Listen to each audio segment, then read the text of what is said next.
তো কালকে তোমরা দিলে পরীক্ষা, যে কটা তোমাদের ঠিক হয়েছে মিলিয়ে নাও, আমি আলোচনা করছি। লাস্টে তোমরা মোটামুটি দেখো কতগুলো ঠিক হলো। প্রত্যেকে নিজের কোশ্চেন পেপারটাকে সামনে রাখো, রেখে মিলিয়ে নিও। আরেকটি বিষয় যেটা, সেটা হচ্ছে সামনেই তো তোমাদের নেট পরীক্ষা রয়েছে। তো এখান থেকে বেশ কিছু কোশ্চেন এমন দেখছিলাম যেগুলো কিন্তু ইন ডেপথে গিয়ে প্রশ্ন করেছে, যেগুলো একটু বুঝে রাখলে তোমাদের ভালো। মোটামুটি আমি আনসার কিগুলো বলে যাচ্ছি সেটা একটু দেখে নাও, আর যেগুলো এক্সপ্লেন করার দরকার হবে সেগুলো আমি এক্সপ্লেন করবো, সেগুলো তোমরা একটু শুনে নিও, ঠিক আছে? প্রথম যে প্রশ্নটা এসছে দেখো, সেটা ছন্দ থেকে দিয়েছে, ঠিক আছে? খুব শক্ত প্রশ্ন নয়। জ্ঞানম ত্রয়েণ ত্রিমণি যতিযুতা স্রগ্ধরা কীর্তিতেয়ম। এটা স্রগ্ধরা ছন্দের লক্ষণ। গঙ্গাদাস তার ছন্দমঞ্জুরি গ্রন্থে স্রগ্ধরা ছন্দের লক্ষণ এটাই করেছেন। সেখানে মরাভ্রণীর এই পদটার মধ্যে দিয়ে উম কি সমাস রয়েছে আমরা জানি, দ্বন্দ্ব সমাস রয়েছে, কারণ এখানে প্রত্যেকটা পদেরই অর্থ প্রাধান্য পাচ্ছে। উভয় পদার্থ প্রধান ও দ্বন্দ্ব বলা হয়। সব কটারই প্রাধান্য থাকবে এখানে, যেহেতু প্রত্যেক কটা অক্ষরেই এখানে গণে গৃহীত হয়। তো এখানে ম, র, ভ, ণ এই 4টে অক্ষর রয়েছে, এবং মশ্চ ভশ্চ রশ্চ ভশ্চ নশ্চ করে মনভ্রণীর এই দ্বন্দ্ব সমাসে এই শব্দটা নিষ্পন্ন হয়, ঠিক আছে? তো এই অপশন যারা যারা করে এসছো তাদের এটা একদমই ঠিক হবে। এই অপশনটাই একদম সঠিক অপশন, ঠিক আছে? আমি মার্কটা করছি, প্রত্যেকে দেখে নিও। অপশন এ এটাই কিন্তু এখানে সঠিক আনসার হবে, ঠিক আছে? এবার দেখো, দৈবত ব্রাহ্মণম ইতি কেন বেদেন সম্বধ্যম। দৈবত ব্রাহ্মণেরা সামবেদের সঙ্গে সম্বন্ধ, তাহলে সামবেদ যারা উত্তর করেছে তাদের একদম ঠিক হবে। এরপরে দিয়েছে সামান্যেন বিশেষঃ বিশেষস্য বিশেষ্যেন সামান্যস্য বা কীর্তিন্যম কস্মিন অলঙ্কারে ভবেৎ। এটা অর্থান্তন্যাস অলঙ্কার যদি আমরা দেখি, অর্থান্তন্যাস অলঙ্কারে এই লক্ষণটা করা আছে, অর্থান্তন্যাস অলঙ্কার হবে। এবারে এইখানে যে প্রশ্নটা দিয়েছে জন্মাদ্য অধিকরণস্য বিষয় বাক্যম, তোমরা যদি দেখো স্টাডি মেটেরিয়াল তোমাদের যেটা পড়িয়েছি কিছুদিন আগে ব্রহ্মসূত্র, আমি ব্রহ্মসূত্রে ওখানে দ্বিতীয় যে অধিকরণ, প্রথম অধিকরণ হচ্ছে জিজ্ঞাসাধিকরণ, তারপরে জন্মাদ্য অধিকরণ। জন্মাদ্য অধিকরণে তোমাদের দিকে স্পষ্টত বলা আছে জন্মাদ্যস্য যতঃ, যেখান থেকে জন্মাদি। জন্ম আদি মানে এখানে সৃষ্টি স্থিতি লয়কে বোঝানো হয়েছে। স্টাডি মেটেরিয়াল স্পষ্টত তোমাদের দেওয়া আছে আদির দ্বারা, এখানে জন্মাদি দ্বারা সৃষ্টি স্থিতির লয় যতঃ, যেখান থেকে হয় মানে সেই ব্রহ্ম থেকে হয়, তাই না? এখানে বিষয় বাক্যম দেখবে দেওয়া আছে তোমার সত্যম জ্ঞানম অনন্তম ব্রহ্ম যতো বা ইমানি ভূতানি জায়ন্তে, এরকম দেওয়া আছে, ঠিক আছে? তো এটা তৈত্তিরীয় উপনিষদে রয়েছে, তোমাদের ব্যাকেটে দেখবে স্টাডি মেটেরিয়ালে ভালো করে যদি দেখবে, ব্যাকেটে তোমাদের তৈত্তিরীয় বলে 3-1 লেখাই রয়েছে। স্টাডি মেটেরিয়াল খুলবে স্পষ্টত দেখতে পাবে। তো ওইখান থেকে এই প্রশ্নটাই দিয়েছে যে জন্মাদ্য অধিকরণের বিষয় বাক্য কোন উপনিষদে রয়েছে। তো তৈত্তিরীয় উপনিষদে রয়েছে, তৈত্তিরীয় উপনিষদ সঠিক উত্তর। কি দেয়া রয়েছে তো স্টাডি মেটেরিয়ালে, ব্র্যাকেটে লিখে দেওয়া রয়েছে তো, খুলে দেখবে গিয়ে ব্রহ্মসূত্রের স্টাডি মেটেরিয়ালে, ঠিক আছে? এখানে দিয়েছে যেটা লক্ষণেনা বিপ্রতিহি আভিমুখ্যে ইত্যত্র প্রকৃতি ভাব কিমর্থম। এখানে প্রকৃতি ভাব কি অর্থে হয়েছে? ইদুদের দ্বিবচনম প্রগৃহ্যম হয় জানি আমরা। তো ইকারের প্রগৃহ্য সংজ্ঞার কারণেই কিন্তু এখানে প্রকৃতি ভাব হয়েছে। আর যারই প্রগৃহ্য সংজ্ঞা হয় তার কি হয়? প্লুত প্রগৃহ্য আচি নিত্যম করে তার প্রকৃতি ভাব হয়ে যায়, ঠিক আছে? এখানে ইকারস্য প্রগৃহ্যত্বাৎ অত্র প্রকৃতি ভাব, এটা উত্তর হবে, ঠিক আছে? এরপরে ধন্যা লোকানুসারম তমর্থম অবলম্বন্তে, তমর্থম অবলম্বন্তে এটা তোমাদের সিলেবাসের বাইরে থেকে একটু দিয়ে দিয়েছে। এটা প্রথম উদ্ধতে নেই, দ্বিতীয় উদ্ধতে রয়েছে। এখানে 6 নম্বর যদি কারিকা দেখো দ্বিতীয় উদ্ধতে, সেখানে তমর্থম অবলম্বন্তে বলে কারিকা শুরু হচ্ছে। তো ওখানে গুণ অলঙ্কার রস ইত্যাদি আলোচনা করেছে। এখানে তম পদের দ্বারা তমর্থম মানে সেই রসের অর্থের প্রাধান্যের কথাই বলা হচ্ছে। তো রস এখানে যে অপশনটা রয়েছে এটাই উত্তর হবে, ঠিক আছে? আচ্ছা ঘেহে, এই আচ্ছা ঘে এইখানে এটা সূত্র যেটা রয়েছে সেটা তোমাদের ওই সমাস থেকে দিয়েছে, এটা আচ্ছা ঘে, ঠিক আছে? তোমাদের সমাসে ওখানে বলা আছে, দেখবে যদি দেখো লঘু সিদ্ধান্ত কৌমুদি যদি দেখো বা সিদ্ধান্ত কৌমুদি, তোমাদের ওখানে কিন্তু মেন যেটা, যে ঘি সংঘ যদি হয় তাহলে ইকারান্ত উকারান্ত শব্দের পরে ই প্রত্যয় আনতে। ই প্রত্যয় কথা হয় সু ও যশ অমর সস করে, যদি আমরা দেখি সপ্তমীর এক বচনে ই অসুপ, সপ্তমীতে যদি দেখি ই অসুপ, এই 3টে বিভক্তি আছে। তো সেখানে ই যদি কখনো ই প্রত্যয় যদি কখনো থাকে, তাহলে ই প্রত্যয়ের পরে ওত এর আদেশ হয়। তো ই প্রত্যয় সপ্তমীর এক বচনে ই রয়েছে, আর হরি শব্দের সপ্তমীর এক বচনে হরৌ রূপ হয়। তচ্চয় ঘে এই সূত্রের উদাহরণ হরৌ, সপ্তমীর এক বচনে যে পদটা থাকবে সেটা উদাহরণ হবে। এখানে সপ্তমীর এক বচনে হরও রয়েছে, তাই সপ্তমীর এক বচনে, কারণ ই প্রত্যয়ের সঙ্গে সম্বন্ধযুক্ত এটা অচ্চ ঘেটা, ঠিক আছে। আর এখানে এ আর ওত এই দুটোর অনুবৃত্তি হয়, ঠিক আছে। এখানে হরউটা যারা করে এসছো তাদের সঠিক উত্তর হবে। এবারে ভোজনকালে উপতিষ্ঠাতে, ভোজনকালে উপস্থিত হয় এসে, ঠিক আছে।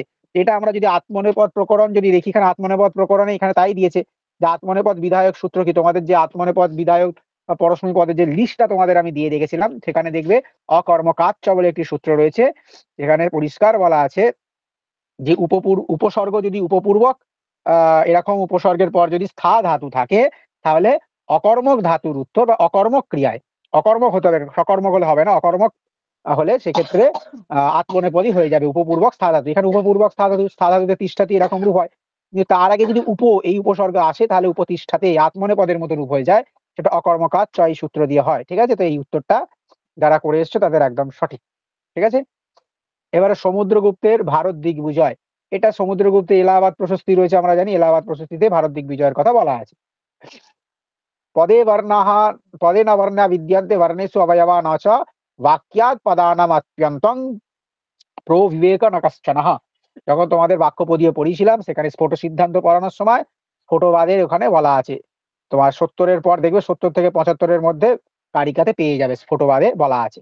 এটা স্ফোটবাদ সম্বন্ধে, এটা প্রিভিয়াস ইয়ার কোশ্চেন যারা সলভ করো, প্রিভিয়াস ইয়ার কোশ্চেনও এই প্রশ্নটা এসছে, নেটেও এবং সেটেও এসছে আগে, পারা উচিত এই প্রশ্নটা। এটা একই আছে, আমরা একটু পরের প্রশ্নটা চলে যাই। জৈন মতে আশ্রব নিরাদহ কাহা, তোমাদের অনামিকা ম্যাম পড়িয়েছিল কিছুদিন আগে জৈন দর্শন বৌদ্ধ দর্শন, তোমরা পড়েছো। আশ্রব নিরাদহ সংবরাহ, এখানে বলাই আছে আশ্রয়ের নিরোধ সংবরকে বলা হয়। এই মেঘদূত আমাদের সিলেবাসে নেই, কিন্তু মেঘদূতের থেকে দেখলাম দুটো প্রশ্ন এসছে। মেঘদূতে জাহ্নবী কন্যা বা জাহ্নবী কন্যা গঙ্গাকে বলা হয়েছে, জাহ্নবী শ্রুতহ বলা হয়েছে, মেঘদূতে গঙ্গাকে, ঠিক আছে। এটা গঙ্গা উত্তর হবে। ঘটহ স্বগত রূপাদে, আমরা যদি দেখি এটা তর্ক সংগ্রহের প্রশ্ন, তর্ক সংগ্রহে পরিষ্কার বলা আছে সমবায় কারণ অসমবায় কারণ বলতে গিয়ে যে যৎ সমবেতম কার্যম উৎপদ্যতে তৎ অসমবায় তৎসমবায় কারণম যতঃ তন্তবঃ পটস্য, আর পটশ্চ স্বগত রূপাদে, এখানে পটশ্চর জায়গায় শুধুমাত্র ঘটশ্চ স্বগত রূপাদে বা ঘটহ স্বগত রূপাদে করে দিয়েছে। তাই যে কোনো দ্রব্য তার নিজের রূপের প্রতি, যে কোনো দ্রব্য তার নিজের রূপ গুণের, রূপ মানে কি, এগুলো সব গুণ, রূপ রস গন্ধ স্পর্শ এগুলো গুণ, সেই রূপের প্রতি কি হয়, সমবায় কারণই হয়। কারণ দ্রব্য এবং দ্রব্যের গুণ সমবায় সম্বন্ধে আশ্রিত থাকে, আমরা জানি ঘটে ঘটের রূপ সমবায় সম্বন্ধে থাকবে, পটে পটের রূপ সমবায় সম্বন্ধে থাকে, তাই সমবায় কারণই হবে, ঠিক আছে। লিম্পতিব তমঙ্গানি ভার্সাতি বাঞ্জনা নবহ, এটাও প্রিভিয়াস ইয়ার থেকে সরাসরি তুলে দিয়েছে। 2019-18 সালে যদি সেটের প্রশ্ন দেখো বা 20 সালে সম্ভবত এখানেও দিয়েছে, এই প্রশ্নটাই এসছে যে কোন অলংকার হয়েছে, উৎপ্রেক্ষ অলংকারের উদাহরণ এটা, এটা মৃচ্ছকটিকে রয়েছে, মৃচ্ছকটি থেকে শ্লোকটা। মনুস্বারহ, এখানে বাচ্য পরিবর্তন করতে দিয়েছে। বাচ্য পরিবর্তনের ক্ষেত্রে আমরা জানি সবসময় যদি কর্মবাচ্য করতে হয়, বাচ্য পরিবর্তনে কর্ম থাকলে কর্মবাচ্য, নয়তো ভাব বাচ্য, যাই হোক করো, বাচ্য পরিবর্তনের ক্ষেত্রে সবসময় কর্তা কি হয়ে যায়, কর্তা তৃতীয়ান্ত হয়ে যায়। তো এখানে বা প্রথমান্ত যে পদ সেটা তৃতীয়ান্ত হয়ে যায়। তো মো অনুস্বারহ এই সূত্রতে মোটা ষষ্ঠী অন্তে রয়েছে, ষষ্ঠীর এক বচনে রয়েছে, আর অনুস্বারটা প্রথম আর এক বচনে রয়েছে, তাই অনুস্বারটা এখানে চেঞ্জ হয়ে গিয়ে অনুস্বারেণ হবে, আর মোটা অপরিবর্তিত থাকবে, অর্থাৎ মোটা মই থাকবে। তাহলে মো অনুস্বারেণ বলে এরকম যে অপশনটা রয়েছে, অর্থাৎ বি অপশন, মো অনুস্বারেণ, এটাই কিন্তু এখানে বাচ্য পরিবর্তন করলে রূপ হয়, ঠিক আছে। এই প্রশ্নটা খুব ভালো প্রশ্ন করেছে, সুন্দর প্রশ্ন। এরপরে দিয়েছে দেখো তোমাদের তদ্বতী তৎপ্রকারক অনুভব যথার্থ, আমি পড়ানোর সময় এটা ভালো করে আলোচনা করেছিলাম তর্ক সংগ্রহ পড়ানোর সময়। তৎপদের দ্বারা যদি আমরা প্রকারকে ধরি, মানে ঘটত্বকে ধরি, সেই ঘটত্ব থাকে কোথায়, তদ্বতী মানে ঘট, সেই তদ্বতী হবে। আর তৎপ্রকারক অনুভব, সেই আহ তদ্বতী তৎপ্রকারক অনুভব মানে তৎপ্রকারক মানে এখানে তৎপদে যদি ধরি আমরা ঘটকে, ঘট প্রকারক কি হবে, ঘটত্ব প্রকারক ঘট হবে। তৎপদে ঘটকে ধরলে তদ্বতী ঘট হবে, আর ঘটত্ব প্রকারক, ঘটত্ব প্রকার যেখানে, ঘটত্ব প্রকার কোথায় হয়, ঘটেই ঘটত্ব থাকে, তাই ঘটত্ব প্রকারক যে অনুভব, সামনে তোমার ঘট রয়েছে, সেই ঘটে তোমার ঘটত্বেরই জ্ঞান হচ্ছে, এই রকম যে জ্ঞান সেটাকে যথার্থ অনুভব বলা হয়। সামনে তোমার রজত রয়েছে, রজতে রজতত্ত্বের জ্ঞান হচ্ছে, এই রকম জ্ঞানকে যথার্থ অনুভব বলা হয়। তাই রজতে রজতত্ত্ব প্রকার যখন হবে তখন সেরকম জ্ঞানকে যথার্থ অনুভব বলে। এই অনুভবটা থাকে কোথায়, যে কোনো জ্ঞান, যে কোনো অনুভব আমাদের জ্ঞান মাত্রই অধিকরণ তার আত্মা হয়, কারণ বলা হয়েছে জ্ঞানাধিকরণম আত্মা, জ্ঞান মাত্রই সেটা আত্মাতে থাকবে। তাই তদ্বতী হবে না, তদ্বতী মানে সেই ঘটত্ববতী ঘট হয়, যদি ঘটের জ্ঞান হয়, অয়ম ঘট হয় এরম যদি জ্ঞান হয়, সেখানে ঘটত্ববতী ঘট হবে। আর তৎপ্রকারক, ঘটত্ব প্রকারক সেটাও ঘট হবে। ঘটত্ব প্রকার যেখানে, আর ঘটত্ব প্রকারক অনুভব যেটা, সেটা কি? সেটা হচ্ছে জ্ঞানটা। ঘটত্ব প্রকারক অনুভব মানে, তৎপ্রকারক মানে ঘটত্ব প্রকার, ঘটত্ব প্রকারক হচ্ছে ঘট, সেই ঘটের অনুভব মানে ঘটের জ্ঞান, অয়ম ঘট হয় জ্ঞান। এই জ্ঞানটা কোথায় থাকে? এই জ্ঞানটাও এখানে সমবায় সম্বন্ধে থাকে না। জ্ঞানটা তো এটা, প্রমাটা এখানে যদি বলো তো প্রমাটা কোনটা, সেটা হবে এইটা, প্রমা হচ্ছে এটা, মানে জ্ঞানটা এটা, অনুভবটা জ্ঞান। কিন্তু বলা হয়েছে সেই প্রমাটা সমবায় সম্বন্ধে কোথায় থাকে? যে কোনো জ্ঞান সমবায় সম্বন্ধে আত্মায়তে থাকে। তাই সেই ঘটত্ব প্রকারক অনুভব বতীটা যেটা, মানে ঘটত্ব প্রকারক অনুভব আছে যাতে, বুদ্ধি যাতে আছে তাকে আমরা বুদ্ধিমান বলি, মনুষ্যত্ব যাকে আছে তাতে আমরা মানুষ বলি। তাই জ্ঞান যাতে আছে, সেই জ্ঞানের অধিকরণ হচ্ছে আত্মা। তাই ঘটত্ব প্রকারক অনুভববতী সেই আত্মাটা হবে হচ্ছে তোমার উত্তর। কারণ আত্মাতেই সেই প্রমা বা জ্ঞানটা সমবায় সম্বন্ধে থাকে। ঠিক আছে? খুব ডিপলি ঘুরিয়ে প্রশ্ন করেছে, কিন্তু তোমাদের পড়ানোর সময় এই প্রশ্নটা যেহেতু প্রিভিয়াস ইয়ারেও এসেছে, তোমাদের কিন্তু আমি আলোচনা করার সময় প্রশ্নটাকে ধরে আলোচনা করেছিলাম, যদি মনে করে কেউ দেখো। আমাদের পুরনো স্টুডেন্ট পায়েল তো আগের ব্যাচে পড়েছো তুমি? মনে পড়ে এই প্রশ্নটা যখন আলোচনা করেছিলাম তর্ক সংগ্রহ পড়ানোর সময়? আচ্ছা, আমি তর্ক সংগ্রহটা পড়িনি তখন। তর্ক সংগ্রহের ক্লাস কিন্তু আমি করিয়েছিলাম। আহ প্রিয়াঙ্কার তো মনে থাকে, প্রিয়াঙ্কা ক্লাসে আছো? হ্যাঁ। তোমাদের টিচমেন্টে যখন আমি পড়াতাম তখন এই প্রশ্নটা আলোচনা করেছিলাম, মনে করে দেখো, তখনও করিয়েছি এই প্রশ্নটা। হুম। এইভাবেই আলোচনা করেছিলাম তোমাদের, এটা কিন্তু প্রিভিয়াস ইয়ার কোশ্চেন। ঠিক আছে? তো এটা যারা ভুল, এটা কি ভুল করে এসছো না ঠিক করেছো তিনজনেই? এইটা আমার ঠিক হয়েছে। আমি সে ভুল করেছি। এটা ঠিক, ভুল করেছো। আমার এটা মেঘদূতের ভুল ওই করলে নদীরটা ভুল হয়ে গেছে। বুঝতে পেরেছি। অশোকস্ত শিলালেখানাম ভাষা অস্তি, অশোকের শিলালেখে ব্রাহ্মী লিপি, ভাষা হচ্ছে পালি প্রাকৃত, তাই প্রাকৃত হবে। ঠিক আছে? স্টাডি মেটেরিয়ালে তোমাদের লেখাই আছে। শিশুপাল বাদে মহাকাব্যের নায়ক হচ্ছে শ্রীকৃষ্ণ, খলনায়ক হচ্ছে শিশুপাল, শ্রীকৃষ্ণ উত্তর হবে। সাংখ্য মতে শারীরিক দুঃখ, কিছুদিন আগে সাংখ্য পড়েছি, সেখানে দেখবে তোমাদের যেখানে ত্রিবিধ দুঃখের কথা বলা আছে, দুঃখ ত্রয়াবিঘাতা জিজ্ঞাসা বলে, ওখানেই শুরুতেই যখন আমি স্টাডি মেটেরিয়ালে আধ্যাত্মিক দুঃখ আলোচনা করছি, সেখানে শারীরিক বলে ব্যাকেটে বিভিন্ন ধরনের কথা লেখা, স্টাডি মেটেরিয়াল এখনো চোখের সামনে ভাসছে, শারীরিক বলে লিখে ব্যাকেটে দেওয়া আছে, ওখানে শারীরিক দুঃখ আধ্যাত্মিকের মধ্যে পড়ে, স্টাডি মেটেরিয়ালে স্পষ্টত উল্লেখ আছে। তো আধ্যাত্মিক যেটা উত্তর, আধ্যাত্মিকই হবে। ভাগবত পুরাণে কত শ্লোক? পুরাণের শ্লোকে স্পষ্টত বলা আছে, স্টাডি মেটেরিয়ালে 18,000 শ্লোক রয়েছে, 335টা অধ্যায় রয়েছে, 12টি স্কন্ধ রয়েছে, এগুলো সব বলা রয়েছে তোমাদের ভাগবত পুরাণের স্টাডি মেটেরিয়ালে। ভালো করে দেখবে, পেয়ে যাবে ওখান থেকে। ঠিক আছে? 18,000 শ্লোক হবে। গুণ সংজ্ঞা কিন সূত্রেণ ভবতি, আদ গুণ দিয়ে গুণ সন্ধি হয়, অদিং গুণ দিয়ে তোমাদের গুণ সংজ্ঞা, অত গুণে, এটা তোমাদের যখন ভবামি ইত্যাদি রূপ সিদ্ধ করি আমরা, সেখানে অত গুণেটা কাজে লাগে। আর সার্বধাতুক আর্ধ ধাতুক আয় দিয়ে তখন সার্বধাতুক আর্ধধাতুক সংজ্ঞা হলে সেখানে গুণ হয়। ঠিক আছে? ওই ভূ শব্দ ইত্যাদি যখন আমরা ভো থেকে ভব করছি, অবাদেশ করছি, তারপরে স্থানে গুণ হয় যেখানে, ওই তখন সার্বধাতু আর্ধধাতুক আয় দিয়ে গুণ হয়। এটা গুণ সংজ্ঞা করে না, এটা গুণ প্রক্রিয়া করে। ঠিক আছে? অদিং গুণ দিয়ে গুণ হয়। ঠিক আছে? এখানে একটা প্রশ্ন দিচ্ছে, অথাত ব্রহ্ম জিজ্ঞাসা ইত্যত্র অথ শব্দ আনন্তর্যার্থে প্রযুক্তম ভবতি। অথ শব্দ আনন্তর্যার্থে মানে এর অনন্তর, অথাত ধর্ম জিজ্ঞাসা যদি দেয়, তখন উত্তর হবে বেদোধ্যয়নাৎ অনন্তরম। কারণ মীমাংসা দর্শন বলে কি, আগে বেদ অধ্যয়ন করবে, বেদ অধ্যয়নের পরেই তোমার মধ্যে ধর্মের জিজ্ঞাসা জাগবে। কিন্তু বেদান্ত বলে কি, সাধন চতুষ্টয় সম্পন্ন প্রমাতা হওয়ার পর তোমার মধ্যে ব্রহ্মের জিজ্ঞাসা জাগবে। তাই সাধন চতুষ্টয় সম্পন্ন প্রমাতা অর্থাৎ সাধন সম্পত্তির অনন্তরম ব্রহ্ম জিজ্ঞাসা জায়তে। সাধন সম্পত্তির পর তোমার মধ্যে ব্রহ্মের জিজ্ঞাসার উৎপত্তি হয়। তাহলে সাধন সম্পত্তির অনন্তরম যেটা, এটাই যদি দিত অর্থাৎ ধর্ম জিজ্ঞাসা, তখন কিন্তু সি অপশন উত্তর হতো। ঠিক আছে? এটা ডি অপশন সঠিক উত্তর। আচ্ছা, সাংখ্য মতে অকর্তৃত্বম কাস্প স্বরূপম, সাংখ্যের স্টাডি ম্যাট দেখবে, ওখানে স্পষ্টত 19 নম্বর কারিকা আমাদের স্টাডি ম্যাটে দেওয়া রয়েছে, সেখানে মাধ্যস্থ, অকর্তৃত্ব, কৈবলত্য, হ্যাঁ, দ্রষ্টিত্ব, এইগুলো সবই হচ্ছে কি পুরুষের বৈশিষ্ট্য বলা আছে। 19 নম্বর কারিকা চলে যাবে সাংখ্য দর্শনে। ঠিক আছে? 19 নম্বর কারিকায় পেয়ে যাবে, স্টাডি ম্যাটেরিয়ালে উল্লেখ আছে। আখ্যাত উপযোগে পড়ানোর সময় কিছুদিন আগেও বলেছিলাম, আখ্যাত উপযোগে আখ্যাতা আর উপযোগের মধ্যে গুণ সন্ধি হয়েছে, জিজ্ঞাসাও করেছিলাম বর্ণালী ক্লাসে, আজ নেই, যে বর্ণালী এখানে কি সন্ধি হয়েছে বলো। যে সন্ধিটা ধরতে পারবে সেই প্রশ্নটার উত্তর করতে পারবে, কারণ আখ্যাতা আর উপযোগে, আখ্যাতা দাদা, এখানে প্রথমান। হ্যাঁ বলো। আগের অ্যান্সারটা কি বললে? আগের আনসারটা পুরুষ। আচ্ছা, ভুল করে দিয়ে এসছি। কেন স্টাডি মেটেরিয়াল পড়োনি? কিছুদিন আগে সাংখ্যকারিকা স্টাডি মেটেরিয়াল তো দিলাম গ্রুপে, ওনার পড়ছো না সময় ভালো করে, পড়ছো না ভালো করে। আচ্ছা, আখ্যাত উপযোগে আখ্যাতা প্রথমান্তপদ, উপযোগে সপ্তমী অন্তপদ। এবার আখ্যাতা এই শব্দরূপটা কেউ যদি ভুল করে, কেউ যদি মনে করে এটা লতা শব্দের মতো হবে, তাহলে সে কি করবে? আখ্যাতয়া উপযোগে, কারণ লতা শব্দের তৃতীয়ার এক বচনে হয় আখ্যাতয়া, লতয়া, তাই আখ্যাতয়া উপযোগ হবে। কিন্তু একদমই না, আখ্যাতা শব্দের প্রাতিপদিক হচ্ছে আখ্যাত্রী শব্দ। দাত্রী, পিতৃ, মাতৃ শব্দের মতো রূপ হয়। তাই পিতা, পিতরো, পিতরহ, পিতরম, পিতরো, পিতৃন, পিত্রা, পিতৃভ্যাম, পিতৃভ্য, পিত্রা, তাই তো? তাই আখ্যাত্রা, তাই আখ্যাত্রা থেকে উপযোগে করলে আখ্যাত্রয়োপযোগে, তাই বি অপশনটা যারা যারা করে এসছো আখ্যাত্রয়োপযোগে, তাদের একমাত্র ঠিক হবে।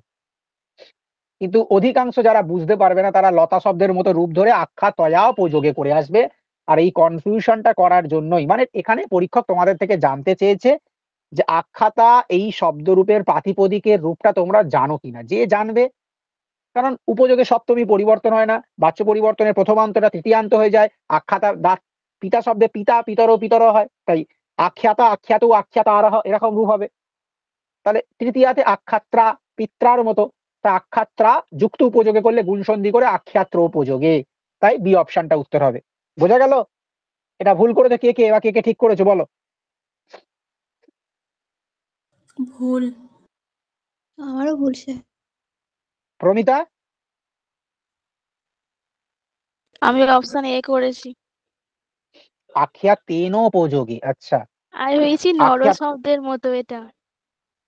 যারা যারা শব্দরূপটা ধরতে পারবে তারাই একমাত্র ঠিক করতে পারবে।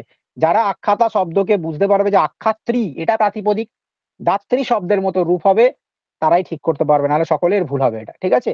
যারা একমাত্র বুঝবে প্রশ্নটা তাদেরই ঠিক হবে, বাদ বাকি সকলেরই এটা আন্দাজে করবে, কিছু করার নেই। সাংখ্য মতে রূপস্য বিকৃতির অস্তি। রূপ, রূপ কিসে থাকে আমি বলেছি যে আকাশাদ, সব আকাশ থেকে শব্দ, বায়ের, সরি, আকাশ থেকে, আকাশের শব্দ, অগ্নির হচ্ছে রূপ, জল হচ্ছে তোমার রস, বায়ু হচ্ছে তোমার স্পর্শ, আর পৃথিবী হচ্ছে কি তোমার গন্ধ।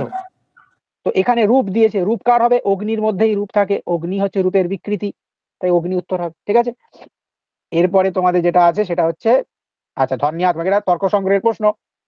তর্ক সংগ্রহে বলা আছে যে শব্দ, শব্দের মধ্যে শব্দকে দুই প্রকার বলা আছে, ধ্বন্যাত্মক, বর্ণাত্মক। ধ্বন্যাত্মক শব্দ হচ্ছে, সরি, বর্ণাত্মক শব্দ বলা হয়েছে সংস্কৃত ভাষা ঋষু, আর ধ্বন্যাত্মক বলা হচ্ছে ভেরিয়াদৌ। তাই ভেরিয়াদৌ, ভেরি ইত্যাদি শব্দ, ঢাক, দামামা, ঢোল ইত্যাদি শব্দকে ধ্বন্যাত্মক শব্দ বলা হয়েছে। আর স্বক্ষরী ছন্দতে কতগুলো অক্ষর রয়েছে? গা উ অ বিপত্রিজা অব্দি যদি দেখি, জগতি অব্দি 48টা অক্ষর, 48-এর পরে অতি জগতি, অতি জগতিতে আরো 4 বাড়িয়ে নেবো, 52। তারপরে স্বক্ষরী, স্বক্ষরীতে হয়ে যাবে 52 আর 4 56। তারপরে অষ্টি, 60, অত্যষ্টি, 64, ধৃতি, অতিধৃতি, এইভাবে করে করে করে করে বাড়তে বাড়তে আমরা 104-এর দিকে যাব, ঠিক আছে? তাই এখানে স্বক্ষরী দিয়েছে, স্বক্ষরীতে 56টা অক্ষর পাওয়া যায়। 48-এর সাথে 8 যোগ করে দাও, 48 আর 56, 56টাই হবে অক্ষর। কে কে ঠিক করেছে, কে কে ভুল করেছে এটা? এটা ঠিক হয়েছে। গুড। পায়েলের ভুল হয়েছে, না স্যার, ঠিক হয়েছে। আর তোমার? আমি অপশন ডি করেছি। কি করে 8 হয়? 8 তো হবেই না, তোমাদের হিসাব, ওই হিসাবটা সবসময় মনে রাখবে, 4 করে বাড়াবে, বুঝতে পেরেছো? তাহলেই খেয়াল থাকবে। পড়ানোর সময় স্টেপ গুলো বলে দিয়েছি, ঠিক আছে, অসুবিধা নেই, ভুল হয়েছে চিন্তা নেই, পরের বারে যখন পড়বে স্টেপ গুলো যেভাবে বলেছি মনে রাখার পদ্ধতি ওইভাবে মনে রাখবে, দেখবে ভুল হবে না আর কখনোই, ঠিক আছে? ঋগ্বেদের বিষয়, আচ্ছা আমি বিষয় পড়ানোর সময় বলেছিলাম ঋগ্বেদের শাস্ত্র, যজুর্বেদের যজ্ঞ বা ইজ্জিয়া, সামবেদের স্তুতিস্তোম, আর অথর্ববেদের প্রায়শ্চিত্ত। তো হ্যাঁ। এটা শাস্ত্র হবে, ঋগ্বেদের শাস্ত্র। স্টাডি মেটেরিয়ালে দেখবে বিষয়ে বলে ছক করে তোমাদের দেওয়া আছে। কোনোদিন এখান থেকে এখনো প্রশ্ন আসেনি বিষয় নিয়ে, প্রথমবার প্রশ্ন এলো ডাব্লিউবি সেটে। বিষয় নিয়ে হ্যাঁ প্রশ্ন না নেটে এসছে না সেটে এসছে, কোনোদিনও আসেনি, কেউ পড়েই যায় না, সবাই বাদ দিয়ে চলে যায়। কিন্তু আমরা স্টাডি ম্যাটে ইনক্লুড করে রেখেছি, এটা জানি আসতে পারে, কোনো না কোনো দিন আসবে, হ্যাঁ এসে স্যার। গেছে। আগে থেকে তোমরা প্রিপেয়ার থাকলে তোমাদের কোনো অসুবিধা নেই।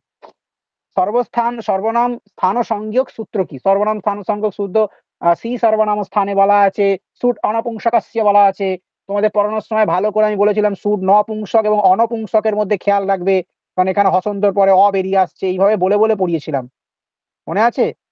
সুঔজস অমৌঠ এই কটাকে নিয়ে সর্বনাম স্থান সংজ্ঞা হয়, তাই সুট অনপুংসকস্য এটাই হবে এর, কিন্তু বাদ বাকি সর্বাদিনীতে সর্বনাম সংজ্ঞা হয়, সর্বনাম স্থানে অসম্বদ্ধ এটা সর্বশব্দের ক্ষেত্রে কাজে লাগে, আর সর্বাদিশু স্বাদিশু অসর্বনাম স্থানে এটা হচ্ছে পদ সংজ্ঞা করে।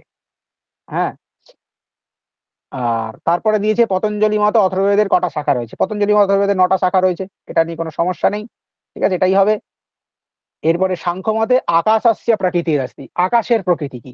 আকাশের শব্দ একটু আগেই বললাম, জলের হচ্ছে অগ্নির রূপ, রস হচ্ছে জলের, পৃথিবীর গন্ধ, আর বায়ুর হচ্ছে স্পর্শ, তাই এখানে শব্দ তন্মাত্রাই থাকে আকাশের মধ্যে, তাহলে এটাই হবে। পঞ্চভূত থেকেই পঞ্চ তন্মাত্রার উৎপত্তি হয়েছে, কিছুদিন আগে যখন পড়িয়েছিলাম তখন ক্রম অনুযায়ী মনে রাখতে বলেছিলাম তোমাদের, যে প্রথমে শব্দ, তারপর হচ্ছে রূপ, তারপর রস, তারপর হচ্ছে না শব্দের পর স্পর্শ, তারপর রূপ রস গন্ধ, ঠিক আছে, এইভাবে ক্রম মনে রাখতেও বলেছিলাম, কারণ এই যে পঞ্চ তন্মাত্রার ক্রমটাও খুব ইম্পর্টেন্ট, পঞ্চভূতের ক্রমটাও খুব ইম্পর্টেন্ট। আকাশাদ বায়ু, বায়ের অগ্নি, অগ্নের আপাহ আপসু পৃথিবী, এই যে ক্রমটা পঞ্চ তন্মাত্রের আগে যে পঞ্চভূত তাদেরও ক্রম মনে রাখতে হবে ভাবে, ঠিক আছে। ধন্যা লোকে অঙ্গনাসু লাবণ্যম ইব বিভাতি, এটা রস সম্পর্কে বলা হয়েছে, রসেরই অপর নাম হচ্ছে কি প্রতীয়মান ধ্বনি, তাই প্রতীয়মান ধ্বনি উত্তর হবে, ঠিক আছে। আর প্রথম নাট্যের প্রয়োগ কোথায় হয়? যখন নাট্যশাস্ত্র পড়িয়েছিলাম তখনই বলেছিলাম ইন্দ্রধ্বজ মহোৎসবে হয়, ঠিক আছে, বা এটা সাহিত্য সাহিত্য সাহিত্য ইতিহাসে যে কোনো বইতে তোমরা পাবে, ভারতের নাট্যশাস্ত্র রয়েছে, ইন্দ্রধ্বজ মহোৎসবে প্রথম নাট্যের প্রয়োগ হয়েছিল। যাজ্ঞবল্ক্য স্মৃতিতে ক্ষত্রিয়ের জন্য কোন রকম দিব্য প্রয়োগ রাখা হয়েছে? ব্রাহ্মণের জন্য কোন রকম, বিকলাঙ্গের জন্য, রোগগ্রস্তের জন্য তুলা, 98 নম্বর কারিকা সম্ভবত, তোমরা দেখবে গিয়ে যাজ্ঞবল্ক্য স্মৃতিতে যেদিন ফার্স্ট দিনের ক্লাস করেছিলাম, ফার্স্ট দিনের ক্লাসের লাস্ট পিডিএফ এ পেয়ে যাবে, ফার্স্ট দিন সরি সেকেন্ড দিনের ক্লাসে পড়িয়েছিলাম তোমাদের যাজ্ঞবল্ক্য স্মৃতির সেকেন্ড দিনের ভিডিওটা খুলবে, লাস্টের দিকে পড়িয়েছিলাম তোমাদের এটা আমি, ঠিক আছে। ওখানে অগ্নি ক্ষত্রিয়ের জন্য বলা ছিল, আর মনে রাখার পদ্ধতিও বলেছিলাম, ক্ষত্রিয় যদি তেজস্বী হয় তার জন্য দিব্য প্রয়োগে অগ্নির ব্যবহার করা হয়েছে, ঠিক আছে। আর জল বলা হয়েছিল এদের জন্য শূদ্র, আর বিশেষ বৈশ্যদের জন্য জল, আর তোমার বিষ বলা হয়েছিল বোধহয় শূদ্রদের জন্য, ঠিক আছে। এবার ন্যায় সিদ্ধান্ত মুক্ত বলে অনুসরণ পক্ষতা কিরকম হবে, এটাও প্রিভিয়াস ইয়ারে এসছে, নেটেও এসছে, সেটাও এসছে। সীসা ধৈষা বিরহ, সীসা ধৈষা বিরহ বিশিষ্ট সিদ্ধির অভাব পক্ষতারাম বলা আছে। তো সিদ্ধির অভাব, অভাব হচ্ছে পক্ষতা, অভাব পদার্থ এই জন্য, কারণ সিদ্ধির অভাব থাকলেই পক্ষতা হয়, নাহলে হয় না, ঠিক আছে। ওখানে ন্যায় সিদ্ধান্ত মুক্তাবলীতে বলেছে সীসা ধৈষা কি বলেছে বাক্যটা, সীসা ধৈষা বিশিষ্ট সিদ্ধির অভাব পক্ষতা, এরকম কিছু একটা বলেছে, আমার ঠিক এই মুহূর্তে পুরো শাস্ত্র বাক্যটা মনে পড়ছে না, যাই হোক, কিন্তু অভাব পদার্থ হবে, কারণ সিদ্ধির অভাব এখানে পরিষ্কার বলা আছে, ঠিক আছে। আচ্ছা, অপবর্গে তৃতীয়া, কিছুদিন আগেই তোমাদের কারকের পুরো ধরে ধরে ক্লাস করিয়েছি, স্পষ্টত সেখানে বলেছিলাম যে অপবর্গ তৃতীয়া সূত্রে কালাধ্যানের অত্যন্ত সংযোগে এই সূত্রটা সম্পূর্ণরূপে অনুবৃত্ত হয়। অপবর্গ বলতে ফলপ্রাপ্তিকে বোঝানো হয়েছে, ফলপ্রাপ্তি মানে সে 1 মাস ধরে ব্যাকরণ পড়েছে এবং ফলপ্রাপ্তি ঘটেছে তার, মাসেনা অধীতঃ ব্যাকরণম, আর মাসাম অধীতঃ ব্যাকরণম, এরকম উদাহরণ দিয়ে বুঝিয়েছিলাম। মাসাম বললে কালাধ্যানের অত্যন্ত সংযোগে হবে, আর মাসেনা বললে অপবর্গে তৃতীয়া হবে, দুটোর মধ্যেই অত্যন্ত সংযোগ বিষয়টা থাকবে, আর অপবর্গেতে শুধুমাত্র ফলপ্রাপ্তি থাকবে।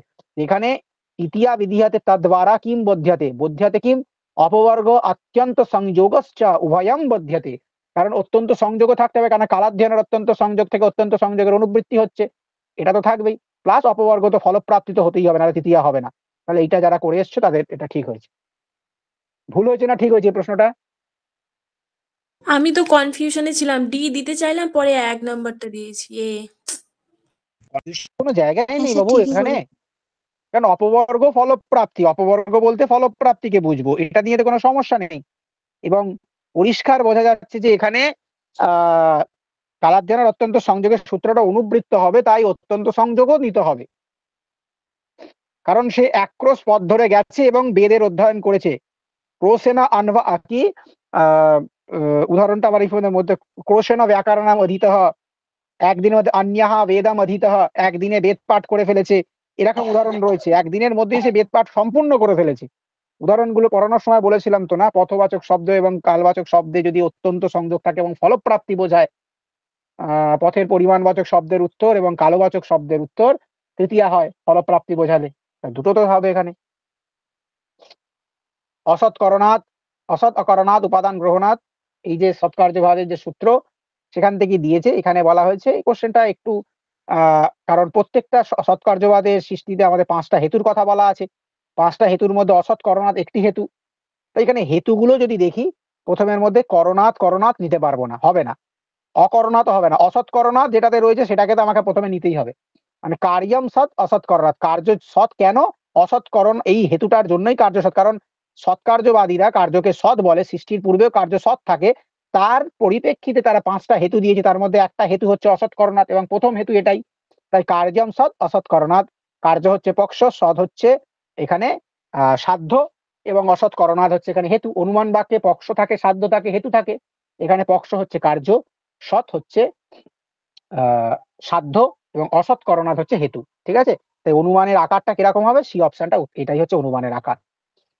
আচ্ছা, মহাযজ্ঞের মধ্যে ব্রহ্মযজ্ঞ, পিতৃযজ্ঞ, দেবযজ্ঞ, নৃযজ্ঞ, ভূতযজ্ঞ এতগুলো রয়েছে, প্রেতযজ্ঞ বলে কোনো যজ্ঞ নেই, তাই ডি অপশন হবে।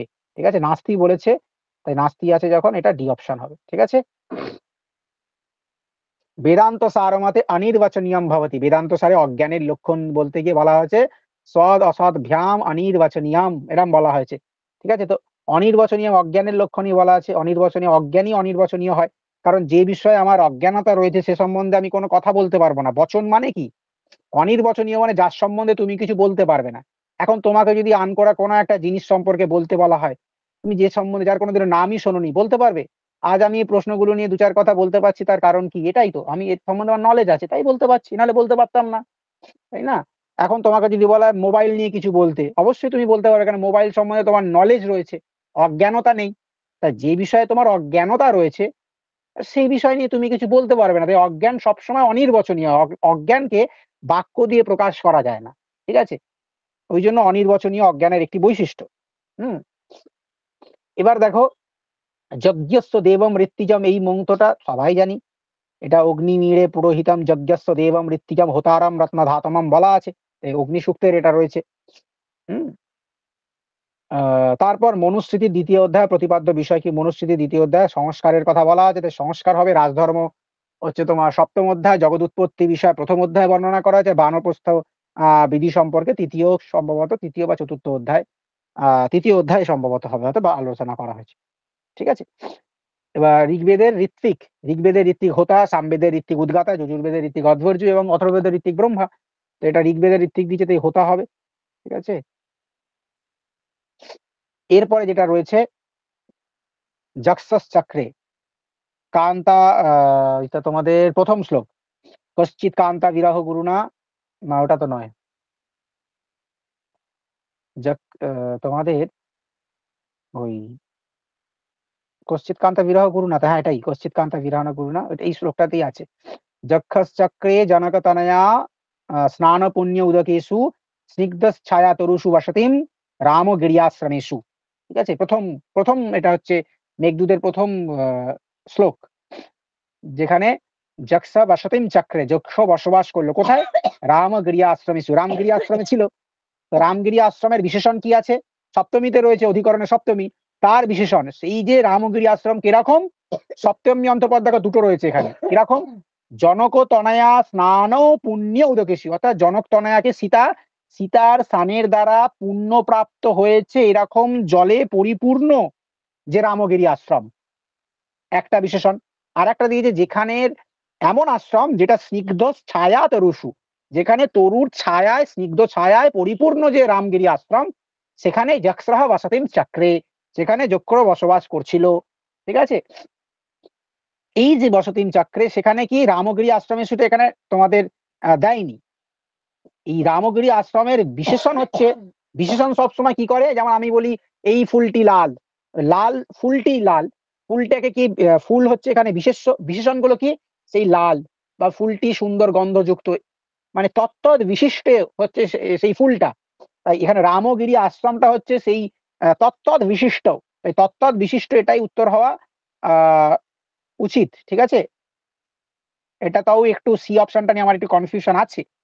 এটা আনসার কি এলে সম্পূর্ণরূপে সিওর হওয়া যাবে, কিন্তু আমার মতে তত্তদ বিশিষ্টেষু, কারণ দুটো অপশন রয়েছে, তদ বিশিষ্টেষু দেয়নি, তত্তদ বিশিষ্টেষু দিয়েছে, মানে জনক তনয়া স্নান পুণ্য উদক বিশিষ্টেষু এবং স্নিগ্ধ তরুষ ছায়া বিশিষ্টেষু রাম গিরিয়া আশ্রমেষু যৎসহ বসতেন চক্রে, এরকম অন্যায় করলে অর্থ দাঁড়াবে।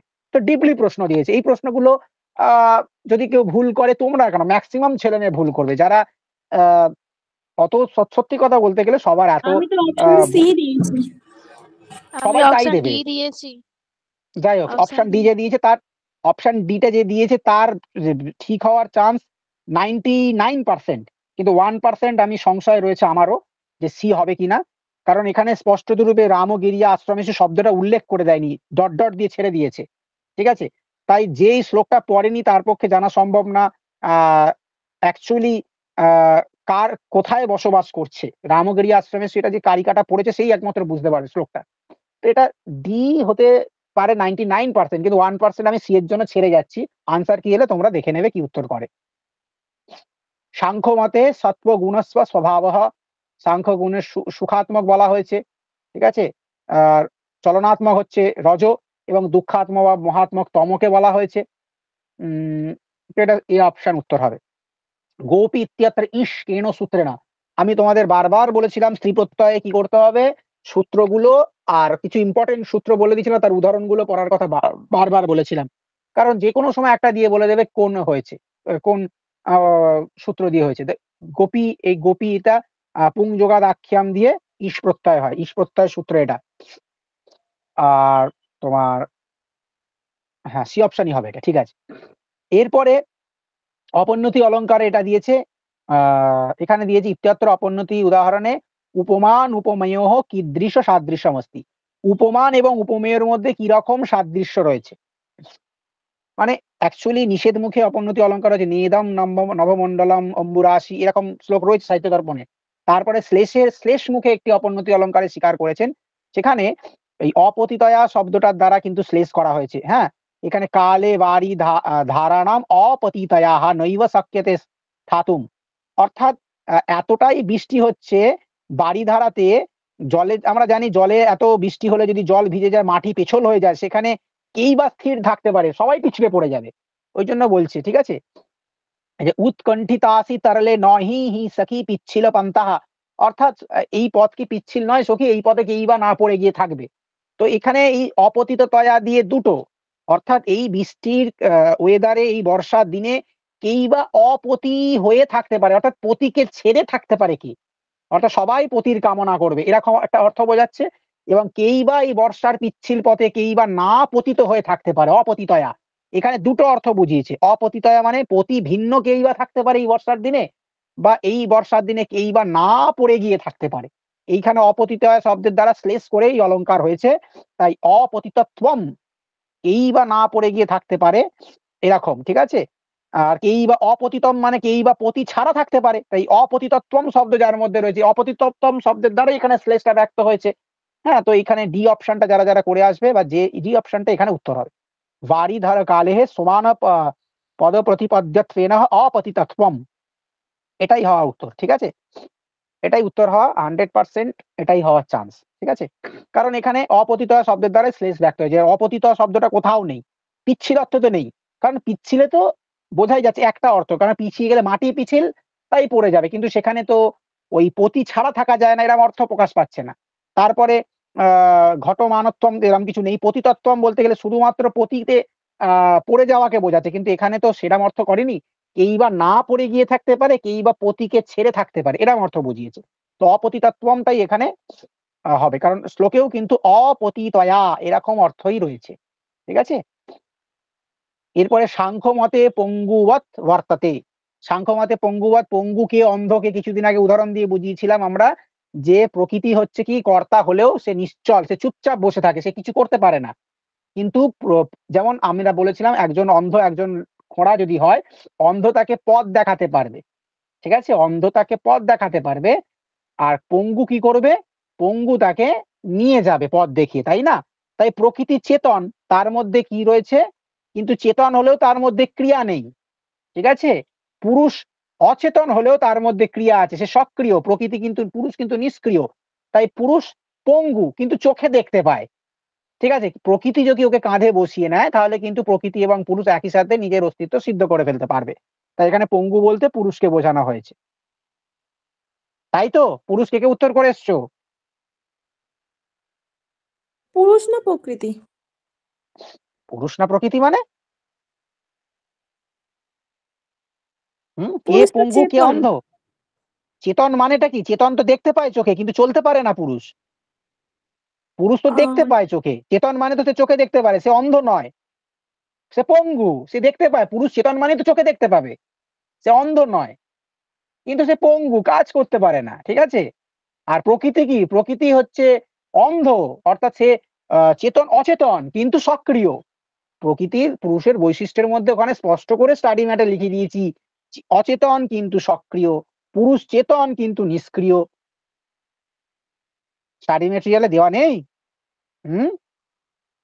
পড়োনি ভালো করে, তাই তো স্টাডি ম্যাটেরিয়ালটা কেউ? এটা সত্যি দাদা, আমি পড়িনি, পড়ার সময় পাই নাই। না পড়লে কি করে হবে? এইভাবে পড়তে হবে তো এভাবে। হুম?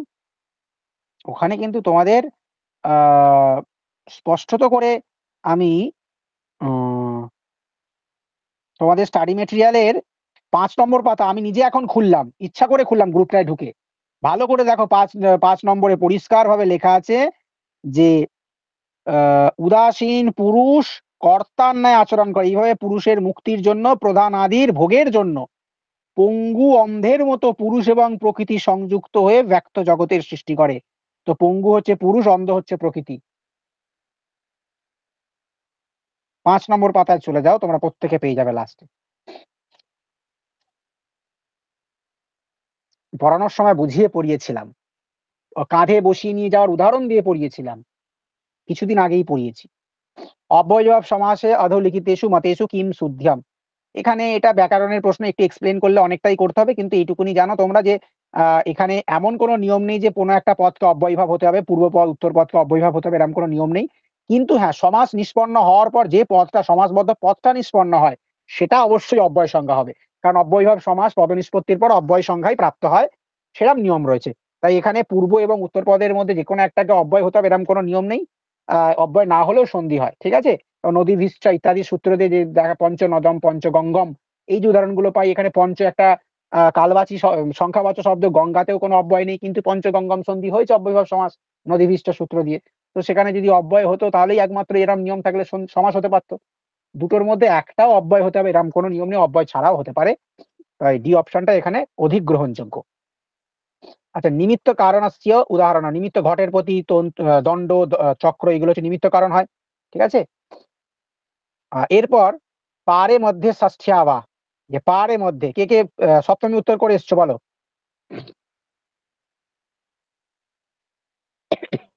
সপ্তমী কে কে করেছো?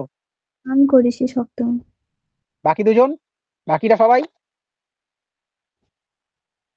সপ্তমী করেছো তো? Option A. অপশানে, ভেরি গুড। আর প্রিয়াঙ্কা? ভুল করেছি। ভুল তো করোনি, অপশন এ যারা করেছে তারাই ভুল করেছে। পারে আমি তো মধ্যে এটা দ্বিতীয় দিয়েছি। প্রথম, দ্বিতীয় না, এটা প্রথমান্ত রয়েছে, সবাই ভুল প্রথম করেছে। আর দ্বিতীয়ের মধ্যে কনফিউশন ছিল, গিয়ে পরে দ্বিতীয়। আমি প্রত্যেকটা কোশ্চেন কনফিউশনে গুলিয়ে দিয়ে এসেছি আজকে। পারে মধ্যে ভালো দিয়ে প্রথমান্ত হবে। ঠিক আছে? প্রথমান্তের রূপ এটা। হুম, এটা গোলানোর জন্যই সপ্তমীটা দিয়েছে, সবাই নর শব্দের মতো ভাববে করে নরে এরম করে উত্তর হবে, কিন্তু পারের মধ্যে এটা প্রথমান্ত রয়েছে। ঠিক আছে? আচ্ছা, প্রতিসর্গ কতিবিধ? প্রতিসর্গ প্রধানত ৪ প্রকার, কিন্তু সাকল্যে আমি বলে দিয়েছিলাম ৫০ প্রকার। ঠিক আছে? তাই সাকল্যের অপশনে ৪ তো নেই, তাই ৫০ রয়েছে, যখন ৫০ই দিতে হবে। উম ওই তো শক্তি, তুষ্টি ইত্যাদি যে বলা রয়েছে ওইখানে রয়েছে এটা। ঠিক আছে? আচ্ছা, শব্দচিত্র, ব্যঙ্গচিত্র, অবরম স্মিতম, এখানে অবর কাব্য বলতে গেলে মধ্য কাব্যকে বলা হয়, সরি, তোমার চিত্রকাব্যকে বলা হয়, বা অবর কাব্য যেটা সব থেকে অধম কাব্য যেটা। এখানে অব্যঙ্গর অর্থ হচ্ছে অবিদ্যমান ব্যঙ্গ হয় ইয়াসমিন, যেখানে ব্যঙ্গ অবিদ্যমান থাকে। কারণ আমরা জানি অবর কাব্যে কোন রকম ব্যঙ্গ থাকেই না, অবিদ্যমান থাকে। অবিদ্যমান ব্যঙ্গ হয় ইয়াসমিন স অব্যঙ্গম। ঠিক আছে? এটাই হচ্ছে রূপ। আচ্ছা, গ্রীম অনুসারে আমরা বলেছিলাম যে ১ নম্বরটা ৩ নম্বর হয়ে যায়, সরি ৩ নম্বরটা ১ নম্বর হয়ে যায়। তাই গকারের পরিবর্তন ককার হয়ে যাবে, কারণ গ দ ব কত প হয়ে যায়, তাই তো, গ দ ব কত প হয়ে যায়। হ্যাঁ। 1 নম্বর দুটো নিয়মেই, তাই ক উত্তর হবে এটা। স দেবা ইহা বক্সাতি, সায়ন ভাষ্য থেকে প্রশ্ন দিয়েছে, এবং সায়ন ভাষ্যতে ওখানে বলা আছে যে লোড অর্থে রিট ছন্দসি, অর্থাৎ ছন্দসি মানে বৈদিক প্রয়োগে এই লিট লোড অর্থে হয়, ঠিক আছে, সায়ন ভাষ্যে বলা আছে। তো লোড অর্থে লিট ছন্দসি বক্সতি, ঠিক আছে, বক্সতি ছন্দে বৈদিক প্রয়োগে লোড অর্থে লিট হয়, তাই বি অপশনটা এটা সঠিক উত্তর। দেবানাম প্রিয়, এটা অশোকের উপাধি, এটা নিয়ে কিছু বলার নেই।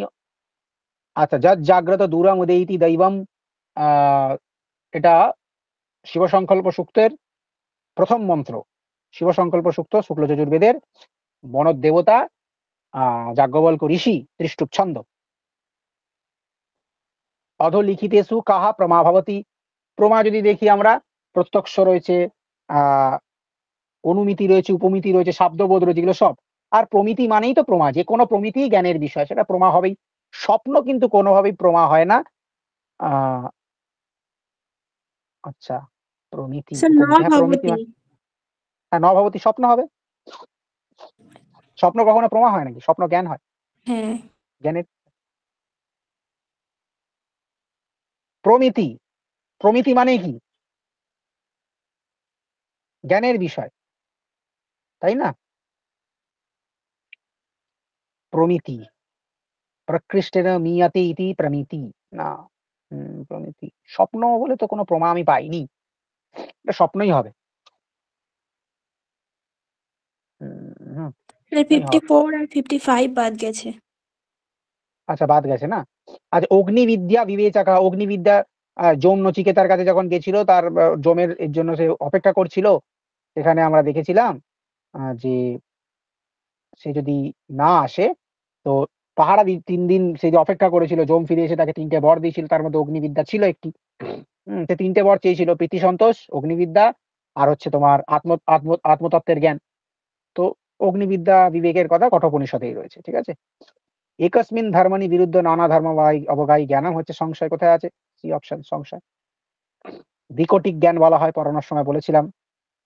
ব্যাধিকরণ বহুব্রীহি সমাসে কিম জ্ঞাপকম, সপ্তমী বিশেষণে বহু বৃহই, এখানে যে সপ্তমীর প্রয়োগ রয়েছে, কণ্ঠে কালহ, এরকম উদাহরণ পাওয়া যায়। লঘু সিদ্ধান্ত কৌমুদি বা সিদ্ধান্ত কৌমুদি খুলবে, কণ্ঠে কালহ এরকম রয়েছে সেখানে। এখানে সপ্তমী পদের দ্বারাই তোমার নির্দেশ বোঝা যাচ্ছে, এটা ব্যাধিকরণ সমাস, এটাই। শেষও বহুব্রীত হবে না, হলন্তম সপ্তম্যা সংজ্ঞায়াম, এটাও নয়। অনেকম অন্য পদার্থে তো এটা বহুব্রী সমাসের প্রধান সূত্র। ব্যাধিকরণ বহুব্রী সমাসের জ্ঞাপক হচ্ছে সি সূত্র। আচ্ছা, জিমব্রণ করহ, দেবদত্ত জিমব্রণ করহ, তাই তো। এটা বেদান্ত দর্শন, তোমাদের স্টাডি ম্যাটেরিয়াল দিকে বেদান্ত দর্শনে যে প্রথমে তো প্রাণবায়ুর কথা বলা, চপান প্রাণ জ্ঞান সমান উদান, তারপরে এই এক্সট্রা কিছু আমি যে দিয়ে দিয়েছিলাম, সেখানে কিন্তু এই সম্বন্ধে কিন্তু তোমাদেরকে দিয়ে দিয়েছিলাম বেদান্ত স্যারের স্টাডি ম্যাটেরিয়ালে। বেদান্ত স্যার এটাকে ভুল করে এসছো। আমি এটা কি করে ভুল হয়? রিভিশন করো না, তাই না তোমরা? রিভিশন করা হয় না, তাই তো। হ্যাঁ দাদা। রিভিশন যদি না করা হয়, রিভিশন না করা হলে তো ভুল হয়ে যাবে। কারণ এই সমস্ত জিনিসগুলো প্রত্যেক কটা হচ্ছে কি মনে রাখার বিষয়, যারা পড়বে না তাদের ভুল হয়ে যাবেই।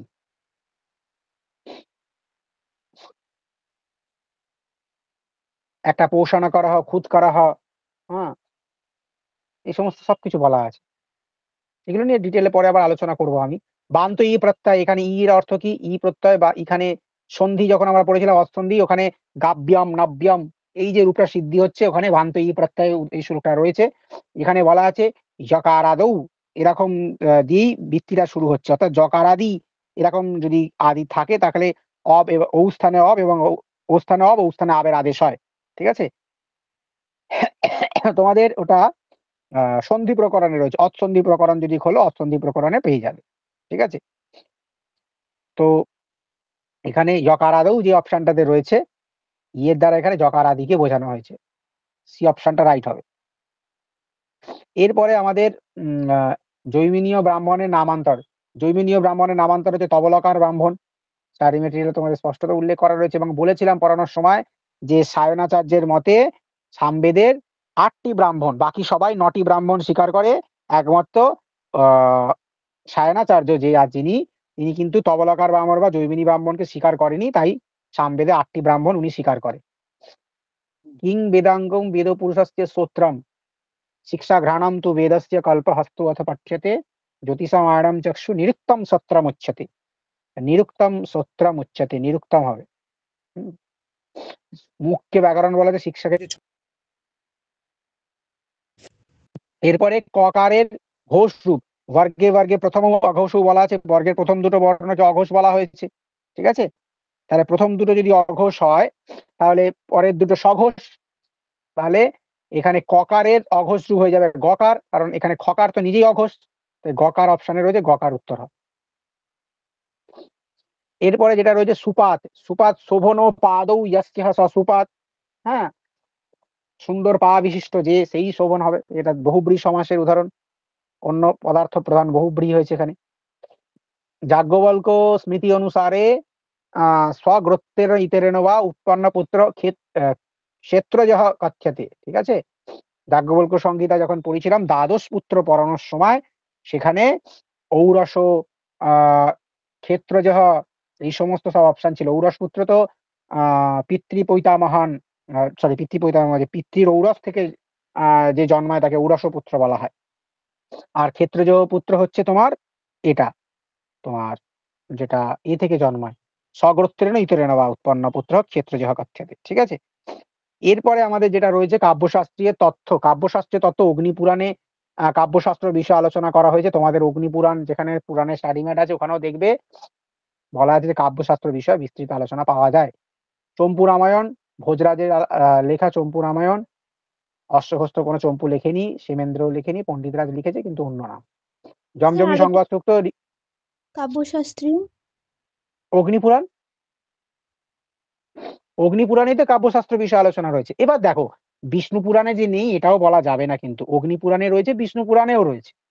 কারণ আমরা সাহিত্য দর্পণ যখন পড়ি, সাহিত্য দর্পণে দেখবে প্রথম দিকেই তোমাদের সাহিত্য দর্পণের না কাব্যশাস্ত্রের যে স্টাডি ম্যাটটা দেওয়া আছে, কাব্য প্রকাশ না সাহিত্য দর্পণ, কার পেছনে দুটো শ্লোক দিয়ে দিয়েছি, সেখানে কাব্য একটা অগ্নিপুরাণ থেকে একটা বিষ্ণু পুরাণ থেকে নেওয়া হয়েছে। কাব্যশাস্ত্র, কাব্য প্রকাশ না সাহিত্য দর্পণ? আমার সাহিত্য দর্পণও তো নেই, যত সম্ভব কাব্য প্রকাশই হবে। কাব্য প্রকাশের প্রথম উল্লাসে স্টাডি মেটেরিয়াল তোমরা দেখবে, এখানে শেষে আমি দুখানা কারিকা দিয়ে দিয়েছি, দেখবে যেখানে নাকি সাহিত্য দর্পণে দেওয়া আছে, প্রথম উল্লাসেই রয়েছে, প্রথম, তাহলে প্রথম পরিচ্ছেদ সাহিত্য দর্পণই হবে। যে কোনো তাহলে একটা তো স্টাডি মেটেরিয়াল পুরাণেরই দেখবে। আছে হ্যাঁ, পুরাণ বলে ব্যাকেটে লিখে দিইনি কোন পুরাণ। হুম, সেখানে কিন্তু অগ্নিপুরাণ এবং বিষ্ণু পুরাণ দুটোই রয়েছে। এবার যদি অপশন এতে আমি সঠিক উত্তর পেয়ে যাই, আমি অপশন বিতে যাবো কেন? অগ্নিপুরাণ তো হবে, অগ্নিপুরাণেও রয়েছে। বিষ্ণু পুরাণে যে আমি নেই এমনটা নয়, অগ্নিপুরাণেরই। বিষ্ণু পুরাণে নেই কিন্তু এমনটা নয়, বিষ্ণু পুরাণেও কাব্যশাস্ত্রীয় তথ্য রয়েছে। কিন্তু আমি অপশন এতে যদি উত্তর পেয়ে যাই, অপশন বিতে আমি যাব না, তো প্রশ্নটা ড্রপ হলেও হতে পারে হয়তো, কিন্তু আপাতত আমরা অগ্নিপুরাণকে ধরেই চলবো, ঠিক আছে। এরপরে যমজমি সংবাদ 10-10 দশম মন্ডলেই থাকবে, ঠিক আছে। আচ্ছা, অতাদৃশী গুণীভূত ব্যঙ্গ, এটাও একটা টাফ কোশ্চেন করেছে এখানে। অতাদৃশী ব্যঙ্গে গুণীভূত ব্যঙ্গম, এদের মধ্যে কি রয়েছে সম্বন্ধ সেটা জানতে চেয়েছে। এখানে আমরা জানি ব্যঙ্গটা, গুণীভূত ব্যঙ্গ কাব্যকে মধ্যম কাব্য বলা হয়। মধ্যম কাব্যে কি থাকে, ব্যঙ্গটা তার মতো হয় না। তার মতো মানে ধ্বনি কাব্যে বা উত্তম কাব্যে ব্যঙ্গ যেখানে আহ অতিশয় রূপে থাকে, ব্যঙ্গেরই প্রাধান্য থাকে, সেই রকম ব্যঙ্গের প্রাধান্য গুণীভূত ব্যঙ্গে থাকে না বা মধ্যম কাব্যে থাকে না। অতাদৃশী ব্যঙ্গ তো হবেই। অতাদৃশী ব্যঙ্গ হওয়া সত্ত্বেও গুণভূত ব্যঙ্গত্য়া ভাবে মধ্যমাত্র্যা ভাবা, অর্থাৎ গুণীভূত ব্যঙ্গ যদি না থাকে তাহলে মধ্যম কাব্যের অভাব হয়ে যাবে, মধ্যম কাব্য তাকে বলা যাবে না। কারণ ওখানে দুটো বৈশিষ্ট্য আমাদের রয়েছে। গুণীভূত ব্যঙ্গ হতে গেলে সেখানে দুভাবে সেটা হতে পারে, এক সে বাচ্য অপেক্ষা আহ অধিক বাচ্য অপেক্ষা অধিক শ্রেষ্ঠ হবে, অথবা বাচ্যের সমতুল্য হবে, কিন্তু সবসময় ব্যঙ্গে থেকে নিম্নমানের হবে, ঠিক আছে, অর্থাৎ ধ্বনি কাব্য থেকে নিম্নমানের হবে। বাচ্চার্থের সমতুল্য হবে বা বাচ্চার্থের থেকে অধিক হবে। তো এখানে এই অপশনটাই সেদিক থেকে ঠিক মনে হচ্ছে। কিন্তু আমিও এটাতে একটু কনফিউশন রয়েছি। আমারও এটাতে পুরোপুরি 100% এটা আমি উত্তরটা এখনই ঠিক বলতে পারবো না। আমার নিজেরই এটাতে একটু কনফিউশন রয়েছে। খুব ডেপথে গিয়ে প্রশ্নটা করেছে। তাই এ এবং বি এর মধ্যে আমার সম্ভবত এটা গুণীভূত ব্যঙ্গত্বে সত্যাপি অতাদৃশ্য আ ব্যঙ্গত্যা ভাবে মধ্যমাত্য ভাবাৎ এটা হবে না। এটাই হবে। কিন্তু ওই 1% একটু সংশয় রয়ে যাচ্ছে এটার মধ্যে। ঠিক আছে আমারও? তাই এটা আমি আপাতত এটা অ্যান্সার করেছি। তোমরা একটু পরে দেখে নেবে। তখন আনসার কি আসবে, হ্যাঁ? যাস্কো মতেন বৈদিক পদম, বৈদিক পদ, নাম অখ্যাত উপসর্গ নিপাত আসছে ৪ প্রকার বৈদিক পদ রয়েছে। নাম, আখ্যাত, উপসর্গ, নিপাত। নিরুক্ত কিছুদিন আগে পড়িয়েছিলাম তোমাদের তখনই আলোচনা করেছিলাম। এটাও ডিপলি প্রশ্ন করেছে। স্ব কিম সখা সাধুনা শাস্তি যো অধিপম হিতান্যায়সম শ্রুতে স কিম প্রভু। এটা কিরাতার্জুনীয়ামের ১ম ৫ টা শ্লোকের মধ্যে ৫ম শ্লোকেই রয়েছে। অর্থাৎ আমি আপনাকে যা বলবো সেটা আপনি বিচার সহকারে শুনবেন। এটাই হচ্ছে এর ধন্যার্থ বা ব্যঙ্গ্যার্থ। ঠিক আছে? কারণ যে আ রাজা আ ও মানে এর কথা তোমার অধিপ মানে তোমার বলো না, কর্মচারীর কথা যে শোনে না, হ্যাঁ? সকিম সখা তিনি হচ্ছেন কুৎসিত সখা। আর উম হিতায় জন সংশ্রিত সকিম প্রভু এবং যে আ ভৃত্য আ বলে না আরকি যে সখা বা ভৃত্য সাধু কথা উপদেশ দেয় না রাজাকে, সে হচ্ছে কুৎসিত সখা। আর যে রাজা হিত উপদেশ বা সঠিক উপদেশ শোনে না, তিনি হচ্ছে কুৎসিত প্রভু। এটা তো তার বাচ্য অর্থ। বাচ্যার্থ যদি দেয় তাহলে সি নম্বর উত্তরটা হতো যে ময়া হিতম উচ্যতে ভবতা চ তৎশ্রোতব্যম। আমি আপনাকে যা হিত বলবো আপনি সেটা শুনবেন। এটা বাচ্য অর্থ। কিন্তু তোমাদের এখানে বাচ্য অর্থ জানতে চায়নি, ধন্যার্থ জানতে চেয়েছে। ধন্যার্থ মানে ব্যঙ্গ্যার্থ। ব্যঙ্গ্যার্থ হবে আমি আপনাকে যাই বলি সেটা আপনি সেটাকে বিচার করবেন। বিচার করে তবে শুনবেন। তাই ময়া যদ উচ্যতে, যদেব উচ্যতে সেটা হিত হোক অহিত হোক আপনি নিজের দ্বারা বিবেচনা করুন। বিবেচনা করে তারপর শুনবেন।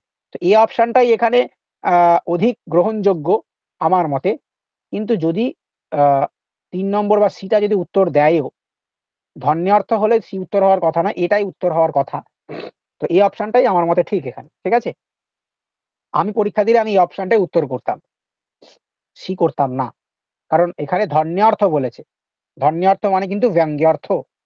বাচ্যার্থ বললে সি উত্তর করতাম আমি। কিন্তু বাচ্যার্থ এখানে চাইনি, ধন্যার্থ চেয়েছি। ঠিক আছে? অনুপ্রাস কস্যাম বক্রতায়াম অন্তর্ভবতি এটা বর্ণ বক্রতায়ার বর্ণগান অনুপ্রাস অলঙ্কারে তোমার বর্ণের বিন্যাসের বক্রতা দেখা যায়। এটা ব্রাহ্মী লিপি যখন আমরা পড়িয়েছিলাম বা বার্নি লিপি স্টাডি ম্যাট যদি দেখো ব্রাহ্মী লিপিতে তোমাদের কিন্তু ব্রাহ্মী লিপির ছবি দেওয়া রয়েছে। সেখানে কিন্তু দেখবে কখনোই ক, খ, গ, ঘ অব্দি দেওয়া আছে। কিন্তু ওখানে নেই। তাই ব্রাহ্মী লিপিতে অক্ষরম নাস্তি বলেছি। অক্ষরের কিন্তু উল্লেখ ব্রাহ্মী লিপিতে করা নেই। তাই অপশনটা ঠিক হবে। এই অপশনটাই ঠিক হবে। বাক্য ভেদেষু পরিগণিতম নাস্তি আকৃতিমূলক বাক্য, রচনামূলক বাক্য, অর্থমূলক বাক্য রয়েছে। দ্রব্যমূলক বলে কোনো বাক্য হয় না। তাই ডি অপশনটা উত্তর হবে। তৎ শিব ইত্যত্র ছত্যম কেন সূত্রেণ এখানে তখন সন্ধি পড়িয়েছিলাম তখন সশস্ত্র ওটি পড়িয়েছিলাম। সশস্ত্র ওটি দিয়ে তৎ শিব হবে আর লক্ষ্মীর ছায়া যখন করব আমরা তখন ছে চ দিয়ে লক্ষ্মীর ছায়া হবে। তাহলে তৎ শিব দিয়েছে এখানে তাই সশস্ত্র ওটি দিয়ে হবে।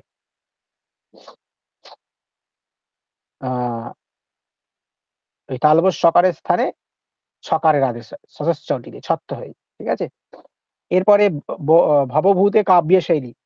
গৌড়ী এবং বৈদর্ভী দুটোই কাব্যশৈলী রয়েছে। কারণ গৌড়ী বৈদর্ভী রীতির প্রয়োগ উত্তরাঞ্চলীতে পাওয়া যায় আর বাকিগুলোতে আমাদের গৌড়ীর প্রয়োগ রয়েছে। এখানে গচ্ছদি পুর শরীরাম। কাব্যের প্রশ্ন তোমাদের সত্যি এবারে খুব ডিপলি গিয়ে প্রশ্ন করেছে। কাব্যের প্রশ্ন যিনি সেট করেছেন তিনি খুব ডিপলি গিয়ে প্রশ্ন সেট করেছেন। কাব্যের প্রশ্ন এত ডিপলি হয় না। এখান থেকে তোমাদের অভিজ্ঞান শকুন্তলমের ১ম অধ্যায় ২য় শ্লোক যেখানে আমার শরীরটি আগে যাচ্ছে কিন্তু মনটি পেছন দিকে ছুটে চলেছে। কার মতো? যে চীন দেশীয় পট্টবস্ত্র যেখানে কোন একটা পতাকাকে সামনে নিয়ে গেলে তার দণ্ডটা আগে যায় কিন্তু বাতাসের বিপরীতে নিয়ে যাওয়া পতাকাটি বাতাসের বিপরীত দিকে ছুটে চলে। সেরকম আজ আমার মন সেই শকুন্তলা অভিমুখে পিছন দিকে ছুটে আমার শরীর সামনের দিকে গেলেও আমার মন কিন্তু পিছনের দিকেই ছুটে চলেছে। এইরকম বলা হয়েছে। তো এখানে মনের কথা কিন্তু জিজ্ঞাসা করেনি, এখানে শরীরের উপমানকে জিজ্ঞাসা করা হয়েছে। মন যদি বলা হতো, হ্যাঁ, মনের উপমান কি, যদি বলা হতো চেতনা, চেতহ ইত্যত্র উপমানম কিম যদি বলা হতো, চেতনার উপমান কি বলা হতো, তাহলে কিন্তু ধাবতী বা ধাবনাম, ধাবনাম তখন কিন্তু ধাবনাম হতো। কিন্তু এখানে শরীরের জানতে চেয়েছে, শরীরের কথা কোথাও ছুটছে বলা নেই, শরীর কিন্তু গমন করছে, মন ছুটে চলেছে। তাই ধাবন বা ধাবতী যেখানে আছে আগে সেগুলোকে বাদ দিয়ে দিতে হবে। গচ্ছতি গমনমের মধ্যে গচ্ছতি তো হতে পারে না, গচ্ছতি ক্রিয়াপদ, গমনটাই হচ্ছে এখানে তোমার ক্রিয়া, গচ্ছতি তো একটা পদ, তাই গমনমটা হচ্ছে যেখানে আছে সেটাই হওয়ার উচিত। ঠিক আছে, তাই ডি অপশনটা এখানে সঠিক উত্তর হওয়া উচিত। ঠিক আছে, কারণ মন চেতহ যদি বলা হতো চেতহ উপমানাম কিম, তখন কিন্তু ধাবনমটা হতে পারতো। ঠিক আছে, কিন্তু এখানে তোমার উপমানম কেতুহু সাধারণ ধর্মশ্চ গমনম। ঠিক আছে,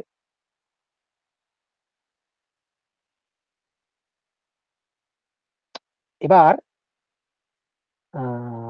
পরের প্রশ্ন, প্রকৃতি অনুপলব্ধি কসমাৎ। কিছুদিন আগেই পড়িয়েছিলাম, অনেকগুলো বৈশিষ্ট্য রয়েছে, তার মধ্যে বলেছিলেন সূক্ষ্মতা থাকার কারণে সূক্ষ্মাৎ তস্মাৎ অনুপলব্ধি, মানে প্রকৃতির উপলব্ধি হয় না মানেই যে সে নেই এমনটা বলাও ঠিক নয়। সূক্ষ্মতার জন্য তাকে আমরা দেখতে পাই না, কিন্তু তার থেকে যে মহৎ ইত্যাদি সবার উৎপত্তি হচ্ছে, তাই কার্য আছে মানে তার কোনো কারণ অবশ্যই থাকবে, তাই তার কার্যগুলো থেকেই আমরা কারণরূপ প্রকৃতির অনুমান করতে পারি, কিন্তু সূক্ষ্মতা বশত তাকে আমরা দেখতে পাই না। ঠিক আছে, সূক্ষ্মাৎ না তৎ অনুপলব্ধি, সূক্ষ্মতা বশত তাকে উপলব্ধি করা যায় না বলাই আছে, তো সূক্ষ্মাৎ উত্তর হবে। কিন্তু তার অভাব নেই, তাকে উপলব্ধি করা যায় না মানে তার অভাব আছে, সে নেই এমনটা বলা ঠিক নয়, তাই এখানে এই অপশনটা হবে। কার্যেন কারণে বা একস্মিন অর্থে সমবেতম ইয়ৎ, এটা অসমবায়িক কারণের লক্ষণ দিচ্ছে, এখানে কারণেন সম্বন্ধে জানতে চাই, কারণেন বলতে কাকে বোঝানো যায়, কারণে মানে কার্যস্য কারণেন। ঠিক আছে, এই অপশনটা উত্তর হবে। এটাও প্রিভিয়াস ইয়ার কোশ্চেন, এটা আগের বারে পরীক্ষাতে এই প্রশ্নটা এসেছিল, আগের বার বা তার আগের বারে যদি দেখো দেখতে পাবে, প্রিভিয়াস ইয়ারেই এসছে এটা। ভক্তিবাদ স্বীকরতি, ওই জন্য বারবার বলি প্রিভিয়াস ইয়ার কোশ্চেন প্র্যাকটিস করবে, প্রিভিয়াস ইয়ার কোশ্চেন প্র্যাকটিস করবে। ভক্তিবাদ কে স্বীকার করে, ভট্টনায়ক, নায়ক ভোগ করে বলে মনে রাখতে বলেছিল, নায়ক সবসময় ভোগ করে। শঙ্কু অনুমান করে, প্রফেসর শঙ্কু অনুমান করে, এইভাবে মনে রাখতে বলেছিলাম, শঙ্কু হচ্ছে অনুমান করে, শঙ্কু হচ্ছে অনুমিতিবাদের প্রবক্তা। আর আমাদের আহ তোমার অভিব্যক্তিবাদের প্রবক্তা হচ্ছে অভিনবগুপ্ত। ঠিক আছে, আর নায়ক ভোগ করে, তাই ভক্তিবাদের প্রবক্তা নায়ক, এইভাবে মনে রাখতে বলেছিলাম। উপপদম উপপদ সংজ্ঞা, উপপদম অতিঙ্গি উপপদ সংজ্ঞা হয়েছে, তাই বি অপশনটা যেটা সেটাই উত্তর হবে। ঠিক আছে, এরপরে এটা যেটা দিয়েছে সূর্যই অশ্বই, এটা মসজস ততঃ স্বগুরুব শার্দুল বিকৃতম, শার্দুল বিকৃত ছন্দের তোমার লক্ষণ দিয়েছে, এখানে সূর্য অশ্বই এই যে শব্দটা রয়েছে, আমরা জানি যখনই সূর্য মানে কি বুঝি আমরা, প্রতিদিন সকালবেলা আকাশে যে নক্ষত্রটি ওঠে এবং বিকেলের দিকে অস্ত যায় আমাদের আলোকিত করে, এটা সূর্য, এটা তার বাচ্য অর্থ। কিন্তু এর সাথে এই সূর্যের বাচ্য অর্থের দ্বারা আমরা জ্যোতিস্থান পাবো না, কারণ শব্দরা এই শার্দুল বিকৃত ছন্দে 19টা অক্ষর রয়েছে, এর সূর্যাশ্রয়ী পদের দ্বারা জ্যোতিস্থান নির্দেশ করা হয়েছে, যেখানে 12 অক্ষরে অর্থাৎ দ্বাদশ অক্ষরে প্রথম জ্যোতি হয় এবং পরবর্তী 7 অক্ষরে দ্বিতীয় জ্যোতি হয়। ঠিক আছে, 19 অক্ষর, 12 এর সাথে 19, প্রথম জ্যোতি 12 অক্ষরে পড়ে, তারপরে 7 অক্ষরে জ্যোতি পড়ে। এখানে সূর্য এবং অশ্বের দ্বারা সেই জ্যোতিস্থান নির্দেশ করা হয়েছে। তো সূর্যের দ্বারা বাচ্চার্থ ধরলে আমরা কাকে পাবো, সূর্য বলতে আকাশে যে নক্ষত্রী ওঠে তাকে আমরা বাচ্চার্থের দ্বারা পাবো। কিন্তু এখানে বাচ্চার্থ যখন মুখিয়ার্থ বাধে তদ যোগে রূঢ়ি তথা প্রয়োজনাৎ যখন হয়, এখানে রূঢ়ি বা প্রয়োজন, রূঢ়ি মানে প্রসিদ্ধি, সে দ্বাদশ সূর্যের প্রসিদ্ধি রয়েছে, প্রসিদ্ধিবত সূর্যের দ্বারা আমরা দ্বাদশ অক্ষর মানে দ্বাদশ সংখ্যাকে পাচ্ছি, এবং 7টা অশ্বের প্রসিদ্ধি রয়েছে পুরাণে বা শাস্ত্রে, তাই অশ্ব বলতে অশ্বের দ্বারা সেই সপ্ত অশ্বকে আমরা পাচ্ছি, তাই সেই লক্ষার্থের দ্বারা সেই 12 অক্ষর আর 7 নম্বর অক্ষরকে আমরা লক্ষণার দ্বারা পাচ্ছি, তাই এখানে শব্দ বোধে লক্ষ্যার্থই বোধ্য, লক্ষণার দ্বারা পাচ্ছি, কারণ মুখ্যার্থের দ্বারা তো অশ্ব মানে ঘোড়া, সেই পশুটা যে ছুটে চলে, তো এখানে তো সেই ছুটে চলা ঘোড়াকে বোঝানো হয়নি, তাহলে আমরা বাচ্চার্থ করতাম বা সক্রিয়ার্থ করতাম, ব্যঙ্গার্থও নেই, এখানে লক্ষ্যার্থ বা লক্ষণাবৃত্তির দ্বারা আমরা সূর্য বলতে 12টা সূর্য আর অশ্ব বলতে সেই 7টা অশ্বকে বোঝানো হয়েছে, তাকে পাচ্ছি, তো লক্ষ্যার্থ এটা উত্তর হবে। তাই একটু ভেবে উত্তর যারা করবে পড়ানোর সময়, ছন্দ যখন তোমাদের পড়িয়েছি, ছন্দতে আমি এভাবে বলে বলে পড়িয়েছি যে এই যে সমস্ত যে আমরা পাচ্ছি এর দ্বারা এতগুলোতে জ্যোতি পড়বে, এর দ্বারা এতে জ্যোতি পড়বে, সবকিছু লক্ষণাবৃত্তির দ্বারা পাচ্ছি, কারণ এখানে মুখ্যার্থ বাধিত হচ্ছে রূঢ়ি বা প্রসিদ্ধির দ্বারা সেই ছন্দটাকে বা সেই অক্ষরগুলোকে পাচ্ছি, এত অক্ষরে পড়বে। যেমন মাত্তৌ গৌচেচ্ছালিনী বেদ ও লোকই, বেদ মানে তো সেই বেদ, কিন্তু বেদের দ্বারা আমরা সেই চার সংখ্যাকে গ্রহণ করি। লোক মানে সে সপ্ত লোক। হ্যাঁ, তাহলে সেই লোক বলতে সপ্ত লোক। হ্যাঁ, অতল পাতাল সুতল বিতল এই যে লোকগুলো যে ভূ ভ স্বর্গ এই যে ইত্যাদি রয়েছে। হুম, এই যে তোমার বেদ ও লোকই, বেদ বলতে 4, লোক বলতে 7, এই যে পাচ্ছি 11 অক্ষর, প্রথম 4 অক্ষরে জ্যোতি, পরবর্তী 7 অক্ষরে জ্যোতি, এগুলো কিসের দ্বারা আমরা পাই? সবই এই লক্ষ্যার্থের দ্বারা পাই। ঠিক আছে? তাই লক্ষ্যার্থ এখানে উত্তর হবে। দর্শপূর্ণমাস যাগ, দর্শপূর্ণমাস যাগ যখন পড়ি কিনা তোমাদের স্টাডি মেটেরিয়ালে ছক করে দেওয়া আছে। অষ্টকপাল পুরোটাস যাগ, ইন্দ্র দেবতাকে দধিদ্রব্যাক যাগ, ইন্দ্র দেবতাকে পয়দ্রব্যাক যাগ। ওইদিকে তোমার পূর্ণমাস জাগে যে 3টি কি রয়েছে জানো?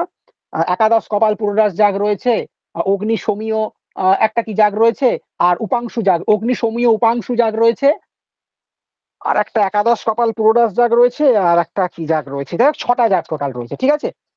পূর্ণমাস জাগে মানে অমাবস্যায় 6টা হয়, আর পূর্ণিমাতে 6টা। অ্যাকচুয়ালি অমাবস্যা বলা ভুল।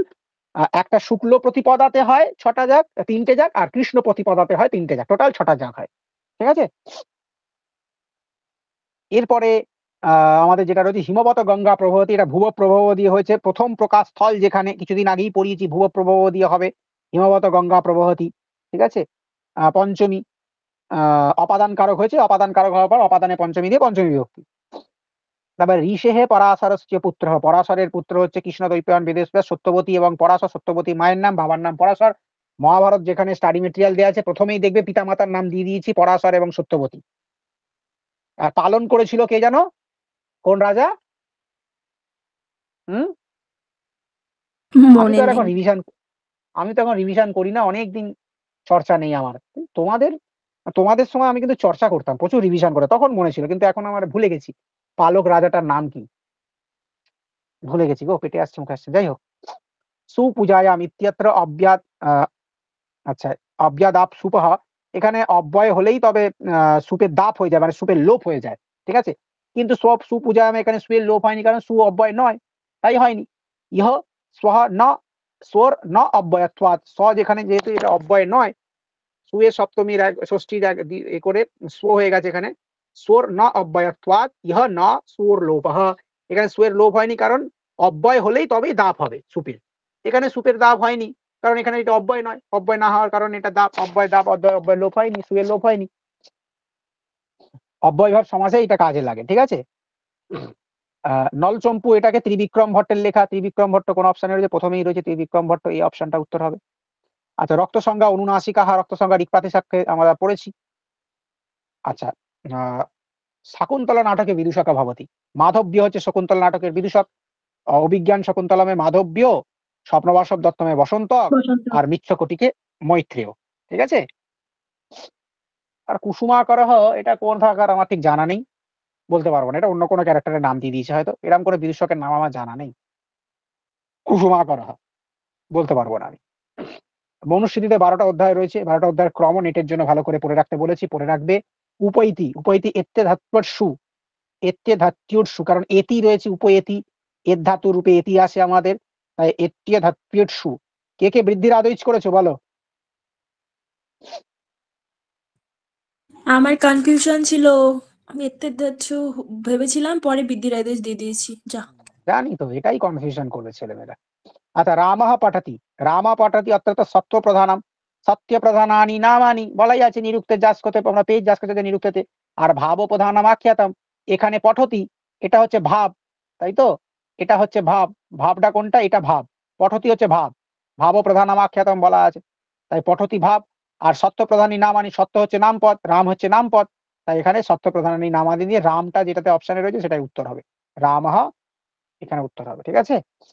প্রশ্ন একই রেখেছে, একটু খালি ট্রিকি করেছে, একটু ঘুরিয়েছে, একটু কনসেপ্ট চলছে, জানে বুঝে ছেলেমেয়েরা শুধু সত্য প্রধানানি নামানি, সত্য প্রধানানি নামানি এরা মুখস্থ করে নিয়েছে, নাকি না বুঝেওছে নাম বলতে কাকে বুঝবো, সত্য মানে দ্রব্য, দ্রব্য মানে নাম পদ গুলোকে বুঝতে হবে, এই বিষয়গুলো, ভাব মানে ক্রিয়া, এই বিষয়গুলো বুঝে পড়েছে নাকি না শুধু মুখস্থ করে পড়েছে, এই জাস্ট এইভাবে প্রশ্নটা জিজ্ঞাসা করেছে, আর কিচ্ছু না তোমাদের। ঠিক আছে?